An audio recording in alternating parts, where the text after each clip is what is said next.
I'm Gracie, I'm a junior at McKinney High School. On my first day of freshman year, English was my first period. I went in on the first day of school looking around to see who I could be friends with. And I saw Sarah, and all of a sudden I felt this voice inside my head saying, "You're supposed to talk to her."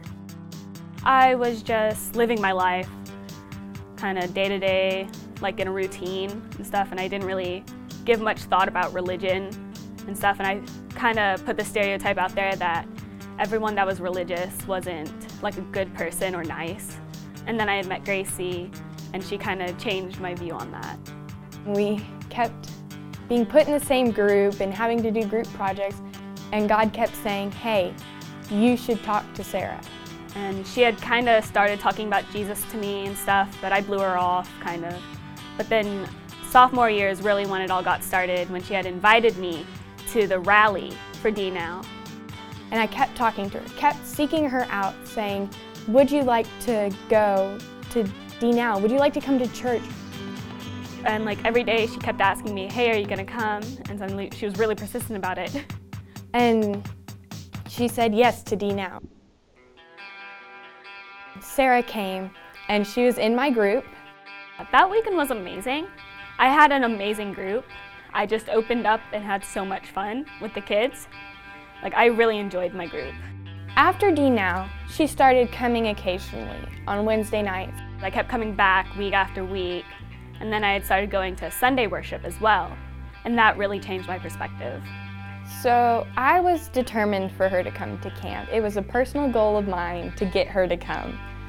I talked it over with Mom and stuff, and she eventually let me go to extreme camp.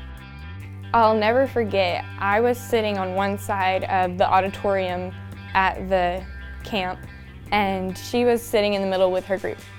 We were worshiping, and then I just kind of got emotional and stuff, and so I sat down and prayed. He said, "Does anyone feel like they want to accept Christ?" And on the first night, she stands up. I had tears in my eyes. It was just so amazing. And it was so amazing because I didn't do anything cool. I just invited her, and God did the rest. Right before the baptism at extreme camp, it kind of hit me again that, oh wow, I'm actually going to do this. And when I went out there, I screamed as loud as I could that Jesus is my Lord and Savior, because I know He is.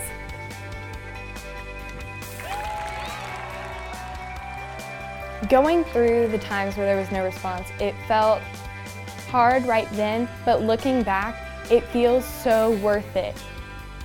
I think everything has changed for me. In Christ, I am just happier.